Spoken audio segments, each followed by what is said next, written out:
देश नीति, केवल सच्ची और पक्की खबरें। दोस्तों, चुनाव आखिरी चरण में पहुंच गया है।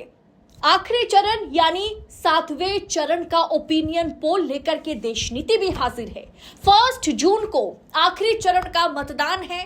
57 सीटों पर मतदान होगा और इनमें कौन कौन से राज्य जो है शिरकत कर रहा है या भाग लेता हुआ नजर आ रहा है, उसमें है हिमाचल प्रदेश, पंजाब, चंडीगढ़, झारखंड, ओडिशा, पश्चिम बंगाल, बिहार और उत्तर प्रदेश। और इसमें सबसे ज्यादा सीटों वाली राज्य अगर कोई है तो वो उत्तर प्रदेश है और पंजाब है। पंजाब की 13 सीटों पर चुनाव है और उत्तर प्रदेश में भी 13 सीटों पर चुनाव है। उत्तर प्रदेश जो है आखिरी चरण में भारतीय जनता पार्टी को बड़ा झटका दे सकता है।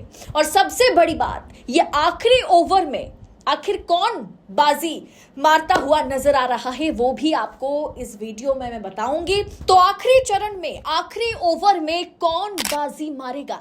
क्या इंडिया बीजेपी को, मोदी और शाह को, मोदी शाह की रणनीति को मात देकर आगे निकल जाएगी? ये सवालों के घेरे में है। वहीं नरेंद्र मोदी और बीजेपी के लिए वजूद बचाने की ये लड़ाई है। आखिरी चरण सबसे ज्यादा दिलचस्प होने जा रहा है और ये विस्फोटक ओपिनियन पोल देखने और समझने के बाद आप भी समझ जाएंगे कि 4 जून को क्या नतीजे आ सकते हैं। तो दोस्तों, सबसे पहले बात करते हैं हिमाचल प्रदेश की। हिमाचल प्रदेश की 4 सीटों पर मतदान है 1 जून को। 4 में से 2 सीटें जो है भारतीय जनता पार्टी के खाते में जाती हुई नजर आ रही है। देश नीति ओपिनियन पोल के मुताबिक इंडिया के खाते में भी 2 सीटें जा रही है, यानी हिमाचल में कांटे का मुकाबला दिखने को मिलेगा। पंजाब की बात की जाए तो पंजाब की 13 सीटों पर मतदान है और 13 में से 13 सीटें ही इंडिया अलायंस के खाते में जाती हुई नजर आ रही है। भारतीय जनता पार्टी पंजाब में खाता खोल नहीं पाएगी और इस बार भारतीय जनता पार्टी के साथ कोई अलायंस में भी पंजाब से नहीं है। चंडीगढ़ की बात की जाए तो चंडीगढ़ में बीजेपी आगे है, क्योंकि चंडीगढ़ की 1 सीट पर चुनाव है, मतदान है और भारतीय जनता पार्टी वो 1 सीट जीतती हुई नजर आ रही है। चंडीगढ़ का जो सीट है वो इंडिया अलायंस दखल करती हुई नजर नहीं आ रही है। वहीं बात की जाए झारखंड की तो झारखंड की 3 सीटों पर मतदान है। झारखंड शुरू से लेकर आखिरी तक जो है झारखंड में चुनाव हुआ और आखिरी चरण में आखिरी पारी में 3 में से भारतीय जनता पार्टी महज 1 सीट जीतती हुई नजर आ रही है।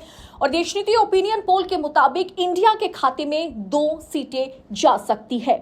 ओडिशा की बात की जाए तो ओडिशा की 6 सीटों पर चुनाव है और हमने देखा करीब करीब बीजेडी, बीजू जनता दल और भारतीय जनता पार्टी के बीच नरेंद्र मोदी और वहां के जो सीएम हैं, जो हमेशा से माना जाता है कि पटनायक और मोदी के बीच रिश्ता बहुत अच्छा है, लेकिन चुनाव के आखिरी दौर तक हमने ये देख लिया कि बीजू जनता दल और भारतीय जनता पार्टी में बुरी तरह से दरार पड़ चुका है। दोनों एक दूसरे का शक्ल देखना तक नहीं पसंद कर रहे हैं। ऐसे में ओडिशा में किसी भी सूरत में इंडिया का जो पहले एली रहा, यानी बीजू जनता दल हमेशा से या नवीन पटनायक हमेशा से भारतीय जनता पार्टी का सपोर्ट उन्होंने किया, लेकिन इस चुनाव में वो सपोर्ट पूरी तरह से ध्वस्त हो चुका है। ओडिशा में 6 सीटों पर मतदान है आखिरी चरण में। बीजेपी के खाते में 3 सीटें जाती हुई नजर आ रही है और बीजू जनता दल के खाते में भी 3 सीटें जाती हुई दिखाई दे रही है। इंडिया यहां पर ओडिशा में खाता नहीं खोल पाएगी। वहीं दोस्तों, बात करते हैं पश्चिम बंगाल की तो पश्चिम बंगाल की 9 सीटों पर चुनाव है और ये 9 सीटें बहुत ज्यादा दिलचस्प है। सब बड़े बड़े सीटों पर चुनाव है और बहुत सारे स्टार कैंडिडेट इस बार बंगाल से चुनाव लड़ रहे हैं। बंगाल की 9 सीटों पर चुनाव है। देश नीति ओपिनियन पोल के मुताबिक भारतीय जनता पार्टी के खाते में 3 सीटें जाती हुई इन 9 में से दिखाई दे रही है। वहीं तृणमूल कांग्रेस की बात की जाए, ममता बनर्जी की पार्टी टीएमसी की बात की जाए तो टीएमसी के खाते में 6 सीटें जाती हुई दिखाई दे रही है। बिहार की बात करें दोस्तों तो बिहार की 8 सीटों पर आखिरी चरण में मतदान है। नरेंद्र मोदी ने हाल ही में बिहार का दौरा किया, उन्होंने रैली करी, लेकिन वहां पे जनता का जो आक्रोश है, जो एक विरोध है नरेंद्र मोदी के खिलाफ या नीतीश कुमार के खिलाफ, वो जग जाहिर है और हो सकता है कि नीतीश कुमार 4 जून के दिन नतीजे आने के बाद फिर से एक बार खुद को पलटूराम साबित करे। ये भी एक कयास लगाया जा रहा है। बिहार की 8 सीटों में से एनडीए के खाते में यानी नीतीश कुमार की पार्टी और बीजेपी के खाते में 3 सीटें जाती हुई दिखाई दे रही है और इंडिया के खाते में 5 सीटें आखिरी चरण में जा सकती है। अब बात करते हैं उत्तर प्रदेश की। उत्तर प्रदेश सबसे ज्यादा दिलचस्प है दोस्तों। मैं आपको बता देती हूं कि घोसी, महाराजगंज, गोरखपुर, कुशीनगर, देवरिया, बांसगांव, सलेमपुर, बलिया, गाजीपुर, चंदौली, वाराणसी जो मोदी जी का संसदीय क्षेत्र है, मिर्जापुर, रॉबर्ट्सगंज, इन 13 सीटों पर उत्तर प्रदेश में मतदान है। और इसमें से दोस्तों गाजीपुर और घोसी का जो इलाका है, वो जो संसदीय क्षेत्र है, वहां पर भारतीय जनता पार्टी ने पिछली बार महज 2 सीटें जीती थी। और दोस्तों यहां पर गाजीपुर और घोसी का जो इलाका है, जो संसदीय क्षेत्र है, 2022 में जब विधानसभा चुनाव हुआ उत्तर प्रदेश में, तो वहां पर भारतीय जनता पार्टी का प्रदर्शन बहुत खराब रहा। 2022 विधानसभा चुनाव में 15 में से, विधानसभा की 15 में से महज 2 सीटें बीजेपी यहां पर जीत पाई थी। और लोकसभा में गाजीपुर और घोसी में जो है भारतीय जनता पार्टी का प्रदर्शन बहुत ही खराब रहा।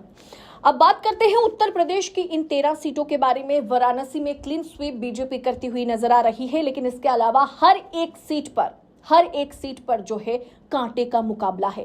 13 में से देशनीति ओपिनियन पोल के मुताबिक एनडीए के खाते में 9 सीटें जा सकती है। यानी यहां पर अपना दल भी जो है वो इस फेज में चुनाव लड़ रही है। अनुप्रिया पटेल की जो पार्टी है, उसने पिछली बार अच्छा प्रदर्शन किया था, जिसके बाद अनुप्रिया पटेल कैबिनेट मिनिस्टर बनी थी।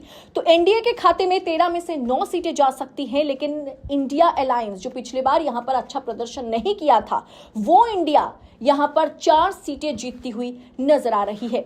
यानी कुल मिलाकर के देखा जाए तो नतीजे बीजेपी के सपोर्ट में तो नहीं है। 2019 लोकसभा चुनाव के आखिरी चरण में भारतीय जनता पार्टी का जितना अच्छा प्रदर्शन रहा, वो इस बार कहीं ना कहीं गोता खा गया है।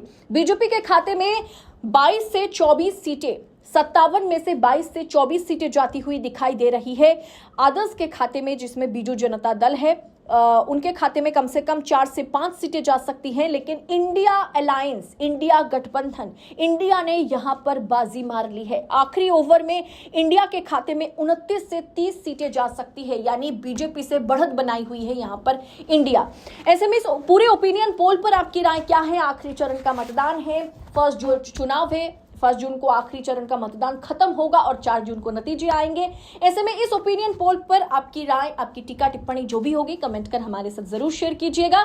और ऐसी तमाम खबरों को पड़ताल के साथ पाने के लिए, चुनावी अपडेट सबसे पहले और निष्पक्ष तरीके से सटीक विश्लेषण के साथ पाने के लिए देश नीति को सबसे पहले दोस्तों सब्सक्राइब करें। बहुत बहुत शुक्रिया। जय हिंद, जय भारत।